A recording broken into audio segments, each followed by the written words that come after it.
Hello my dear. तो आज के इस वीडियो में हम लोग क्लास 10 का जो चैप्टर नंबर 3 है बायोलॉजी का सीबीएसई बोर्ड का, जिसका नाम है हाउ डू ऑर्गेनिज्म रिप्रोड्यूस, ये बताने वाले हैं। चैप्टर वेरी इंपॉर्टेंट है, इसको सीरियसली आपको पढ़ना पड़ेगा। इसमें कोई हंसी मजाक की चीज़ है नहीं। मैंने यूट्यूब पर देखा है बहुत सारे टीचर इसको हंसी मजाक में लेके बता रहे हैं। मतलब पढ़ना तो हंसी मजाक में चाहिए, लेकिन कुछ चैप्टर के कुछ टॉपिक को उसी अंदाज में पढ़ाना चाहिए। उसमें मान लीजिए हमने टीचर का एक ऐसे शॉर्ट क्लिप पढ़ा था, जिसमें देखा था, जिसमें उन्होंने बोल रहे कि इसमें तो बच्ची पीएचडी पास है। कैसे पास है आई डोंट नो, लेकिन ये बोलने का तरीका हमको गलत लगा। और इसमें आप कोई पीएचडी पास नहीं हो। अगर हम इसमें से अगर ढंग से अगर 2 सवाल पूछ दें या 10 पूछ दें, आप मे भी नहीं बता पाओगे। ओके, तो हम लोग इस चैप्टर को एजुकेशन पर्पज से, एजुकेशन वे में ही कंप्लीट करने वाले हैं और मोस्ट इंपॉर्टेंट को बताते जाएंगे। ये एक वीडियो फर्स्ट वीडियो रहेगा इस चैप्टर का, जिसमें हम आपको ओवरव्यू बता रहे हैं इस चैप्टर के बारे में। अगर आप चाहो इसके और पार्ट्स हम बनाए डिटेल में तो बताइएगा, हम वो भी कर देंगे। ओके, क्योंकि ये क्लास 11 का भी पहला चैप्टर। अगर आप कल जाके साइंस लेते हो, बायो लेते हो, तो उसमें जोलॉजी बॉटनी अलग हो जाएगा। और जोलॉजी का पहला चैप्टर का नाम ही है आपका रिप्रोडक्टिव हेल्थ। तो ये इंपॉर्टेंट चैप्टर है। चलिए स्टार्ट करते हैं। सबसे पहले एनसीईआरटी में अगर आप आते हो तो ये चैप्टर लगभग 15 पेजेस का है, 15। ओके, और इस 15 पेजेस के अंदर अगर आप नोटिस करोगे तो कुछ बातें आपको समझने लायक है। जैसे कि ये चैप्टर 10 पेज ही है पढ़ने लायक, बाकी 5 पेज में कुछ फोटोज़, कुछ एक्सरसाइज, कुछ ये कुछ वो हटा सकते हो। तो 10 पेजेस को आपको इंटरेस्टिंगली इंपॉर्टेंट वे में समझ के पढ़ना है। हर वर्ड, हर लाइन में इंपॉर्टेंट लाइन छुपा हुआ है। ओके, तो स्टार्ट करते हैं। सबसे पहला 2 पेज। अगर आप ये 2 पेज में आते हो तो ये जो 2 पेज का इन्फॉर्मेशन है वो अगले जो चैप्टर उसका भी पहला 2 पेज में यही लिखा गया है। तो क्या है कॉमन टॉपिक, जो कि इस चैप्टर में भी है, अगले चैप्टर में भी है। उस कॉमन टॉपिक का नाम है वेरिएशन एंड डीएनए कॉपिंग। वहाँ भी पढ़ना है, डीएनए कॉपिंग से रिलेटेड पूछा जाएगा और वेरिएशन का इंपॉर्टेंस पूछा जाएगा। और इस चैप्टर में भी डीएनए कॉपी है और वेरिएशन है, क्या है डिटेल में पढ़ेंगे। ओके, नेक्स्ट टॉपिक का नाम है, इसमें आप आओगे, that is called sexual reproduction और एसेक्सुअल रिप्रोडक्शन या एसेक्सुअल रिप्रोडक्शन कह लीजिए। इन दोनों में डिफरेंसेस क्या क्या है, मतलब एसेक्सुअल और सेक्सुअल के डिफरेंसेस आपको बताएंगे। अब ये भी भूल जाइए। एसेक्सुअल जो प्लांट्स होता है, कुछ प्लांट्स यूनिसेलुलर होता है, लोअर ग्रुप के होते हैं। तो उस तरह के यूनिसेलुलर जो स्पीशीज होता है उनमें किस टाइप का रिप्रोडक्शन होता है आपको ये पढ़ना है। टोटल 6 टाइप के रिप्रोडक्शन के नाम आपको पढ़ना है। जैसे कि एसेक्सुअल के अंदर जैसे कि बडिंग क्या होता है, फिजन क्या होता है, फ्रैगमेंटेशन क्या होता है, वेजिटेटिव प्रोपगेशन क्या होता है, स्पोर फॉर्मेशन क्या होता है, और एक और है कोई नाम रीजेनरेशन क्या होता है। तो ये 6 टाइप्स ऑफ एसेक्सुअल रिप्रोडक्शन का नाम पढ़ना है। इसमें कौन कौन इसके एग्जाम्पल से आपको पढ़ना है। बडिंग भी 2 तरह के होते हैं, binary fission and multiple fission. Fission 2 तरह के होते हैं, तो आपको ये भी पढ़ना है। और इसके अलावा एक और टॉपिक है इस टॉपिक के अंदर, मतलब पहले एसेक्सुअल वाले में, और उस टॉपिक का नाम है tissue culture. What is the benefit of tissue culture, ये आपसे एग्जाम में पूछा जा सकता है। एनसीईआरटी में ये गुलाबी बॉक्स में बना के दिया गया है। ओके, तो इतना चीजें आपको पढ़ लेना है। आगे बढ़ोगे फिर आपका टॉपिक आएगा sexual reproduction in flowering plants. मतलब जो फ्लावरिंग प्लांट्स होता है इसमें सेक्सुअल रिप्रोडक्शन कैसे होता है। और इसका आंसर है, मतलब जब पढ़ोगे तो आपको एक फ्लावर, चाइना रोज जिसको हिबिस्कस कहते हैं या तो ओरुल का फूल कहते हैं, इसका एक डायग्राम दिया जो कि आपको रट्टा मार के बनाना आना चाहिए। मतलब एक अच्छे से बनाना सीख लीजिएगा, उसका लेबलिंग सीख लीजिएगा। जिस तरह इंसान में लड़का लड़की होता है और लड़के का मेल पार्ट होता है, फीमेल का फीमेल पार्ट्स होते हैं, रिप्रोडक्टिव पार्ट्स, उसी तरह फ्लावर जो होता है वो भी 2 तरह के हो सकते हैं, या तो यूनिसेक्सुअल फ्लावर या तो बाइसेक्सुअल फ्लावर। यूनिसेक्सुअल फ्लावर का मतलब होता है जिसमें आइदर मेल और फीमेल रिप्रोडक्टिव पार्ट पाया जाता है। एंड बाइसेक्सुअल फ्लावर वो होता है जिसमें लड़का और लड़की का फीमेल पार्ट दोनों एक साथ पाया जाता है। जैसे कि मेल रिप्रोडक्टिव पार्ट का नाम है फ्लावर के अंदर, उसको हम लोग कहते हैं स्टेमन कहा जाता है, जबकि फीमेल को हम लोग कहते हैं पिस्टिल या तो कार्पेल। जो स्टेमन होता है उसका फिर 2 पार्ट होता है, एंथर एंड फिलामेंट, और जो फीमेल होते हैं उसके 3 पार्ट होता है, स्टिग्मा, स्टाइल, ओवरी। तो ये आपको यहाँ पढ़ाएंगे हम। इसके बाद फिर आपको ये बताएंगे पोलिनेशन क्या होता है, और 2 टाइप्स ऑफ पोलिनेशन आपको पढ़ना है, self pollination and cross pollination, ये भी हम लोग जानेंगे। फिर इसके बाद आप पढ़ोगे जर्मिनेशन क्या होता है, ये भी इंपॉर्टेंट है, आपको ये भी पढ़ाएंगे।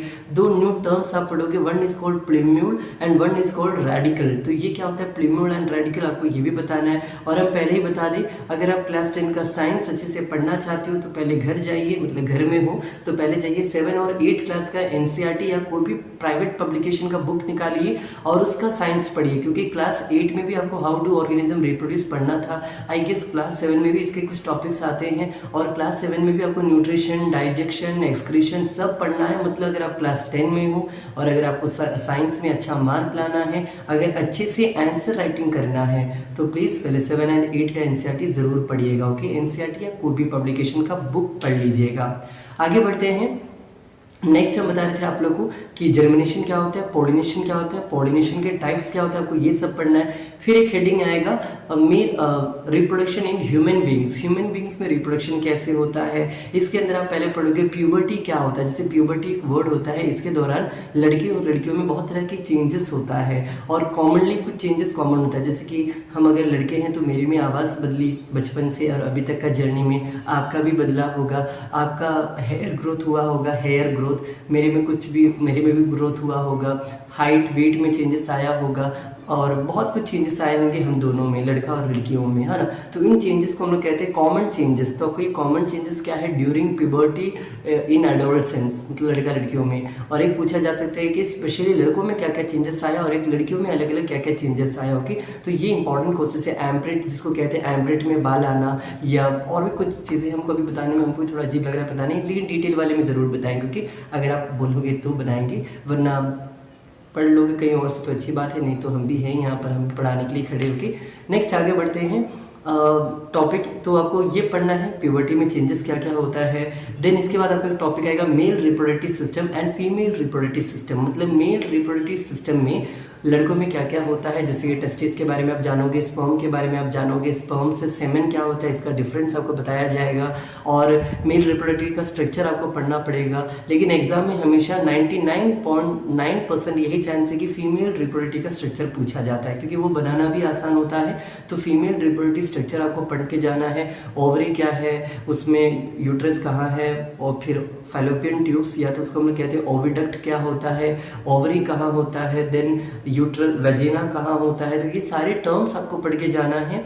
देन इसके अलावा आपसे हम पूछ दे वेस्ट डिफरेंस क्या होता है। मतलब बहुत कुछ है male and female reproductive system में, जानने लायक, पढ़ने लायक, बताने लायक और समझने लायक। तो ये सब कवर करना है। और इसके बाद one of the last topic जिसका एक हेडिंग आएगा what will happen if the egg is not fertilised. जो एग होता है, कौन सा एग, जो मुर्गी का एग नहीं कह रहे हैं यहाँ पर। ओके, एग का मेरा कहने का तात्पर्य ये है, जैसे मान लो एक मेल होता है, एक फीमेल होता है। मेल में टेस्टिस होता है, फीमेल में ओवरी होता है। टेस्टिस के अंदर से हमारा निकलता है स्पर्म, और फीमेल के ओवरी में होता है ओवम या तो एग कहलाता है। तो ये जो टेस्टिस से जो स्पर्म निकलता है वो मेल रिप्रोडक्टिव पार्ट जो होता है, या तो एक्सटर्नल पार्ट जिसको हम कहते हैं एक्सटर्नल जेनिटेलिया, या तो पेनिस या तो पीनस कहा जाता है, वहाँ से स्पर्म निकलता है, फीमेल बॉडी में एंटर करता है वेजिना के रास्ते और ये यूट्रस तक जा पहुँचता है। और उसके बाद फैलोपियन ट्यूब या तो ओविडक्ट के रास्ते ये फैलोपियन ट्यूब में जाता है और वहाँ पर फर्टिलाइजेशन होता है। ओवरी में से एग आता है जो कि फैलोपियन ट्यूब में वेट किया रहता है, और स्पर्म आता है और इसी फैलोपियन ट्यूब या तो ओविडक्ट वाले पार्ट में क्या होता है, फर्टिलाइजेशन होता है। देन फर्टिलाइजेशन होने के बाद जो बनता है वो जाइगोट कहलाता है। जाइगोट जो होता है first cell in the human body कहलाता है, first cell in the human body. But कई बार क्या होता है कि एग फर्टिलाइज नहीं हो पाता है, तब क्या होगा, यही आपसे सवाल है। ओके, तो आंसर अगर फर्टिलाइजेशन नहीं हुआ तो पीरियड्स होगा। पीरियड जिसको हम मेंस्ट्रुएशन कहते हैं, या तो इसी को मेनार्के, मेनोपॉज, मेंस्ट्रुएशन। Okay, menstruation. तो ये जो होता है पीरियडिक साइकिल, ये 14 डेज का, इसके बारे में, या 28 डेज का, इसके बारे में भी आपको टॉपिक आएगा, वो भी आपको बताएंगे। देन उसके बाद आता है आपका एक टॉपिक कि रिप्रोडक्टिव हेल्थ, कि कैसे कैसे हम लोग प्रेगनेंसी को अवॉइड किया जा सकता है। जैसे मान लो कोई कपल है, पेरेंट मतलब हस्बैंड एंड वाइफ, वो लोग चाहते हैं कि अभी उनका बच्चा ना हो, तो उसके लिए वो लोग यूज़ करते हैं contraceptive devices. What is contraceptive devices? It is a method of avoiding unwanted pregnancy. Pregnancy को रोकने का जो तरीका होता है उसको हम लोग कहते हैं कॉन्ट्रासेप्टिव डिवाइसेस। बहुत तरह के कॉन्ट्रासेप्टिव डिवाइसेस होते हैं, जैसे कि सर्जिकल मेथड हो सकता है, जैसे कि ऑरल मेथड, गोटी खा के बच्चा रोका जा सकता है, या नेचुरल मेथड नाम का मेथड होता है, या मैकेनिकल मेथड, या तो फिजिकल बैरियर, या तो उसको हम प्लास्टिक मेथड कहते हैं, जिसमें कुछ डिवाइसेस यूज़ किया जाता है, just like diaphragm, condoms and cervical caps. तो ये सब क्या होता है, और भी कुछ मेथड्स है प्रेगनेंसी रोकने के। तो ये जैसे कि एक और है, उसको हम लोग कहते हैं copper T than copper T, और भी इस तरह कुछ कुछ मेथड्स होते हैं। तो ये सारे आपको इसमें कुछ नाम पढ़ने हैं। देन आपको बीमारियां का नाम भी पढ़ना है, जैसे कि HIV एड्स जो होता है, वार्ड्स जो होता है, ये कुछ डिसीजेस होता है जो कि सेक्सुअल ट्रांसमिटेड डिसीजेस कहलाता है। STD सेक्सुअली ट्रांसमिटेड डिसीजेस, या तो इसी को हम लोग कहते हैं वनरेबल डिसीजेस, VD के नाम से भी जाना जाता है। इसमें कुछ डिसीजेस वायरस से होता है और कुछ डिसीजेस बैक्टीरिया से होता है, जैसे कि साइफिल्स एंड गोनोरिया, ये दोनों बैक्टीरियल डिसीज है, बैक्टीरियल इन्फेक्शन से होता है ओवरी वाले या तो लड़कों का वो वाले रीजन में। जबकि आपका ये वार्ड्स और HIV एड्स जो होता है ये वायरस जैसे और इनसे फैला जाता है। तो इस तरह के डिसीजेस के नाम भी बताकर, रिप्रोडक्टिव हेल्थ के आपको बताकर, और रिप्रोडक्शन से पॉपुलेशन पर क्या असर पड़ रहा है, पॉपुलेशन का एक सबसे लास्ट पैराग्राफ होगा इस चैप्टर में, वो बताकर ये चैप्टर एंड अप हो जाता है। और इस तरह 10 मिनट में, आई होप 10 to 11 मिनट में आपको ये पूरा चैप्टर को मैंने समझाने का प्रयास किया। आपको समझ भी आया होगा, अगर आया तो मुझे खुशी मिली, अगर नहीं समझ आया तो फिर क्या ही बोले। ये आसान था, इतना तो समझ ही जाओगे, इतना भी हार्ड नहीं होगी। बस यहीं पर रोकते हैं। डिटेल में चाहते तो बता देना कहीं भी, जहाँ मन करे, चाहे टेलीग्राम पर बताओ आकर या यहाँ बता दो, और कुछ नहीं। बस इतना ही, इस वीडियो को रोकते हैं। Thank you.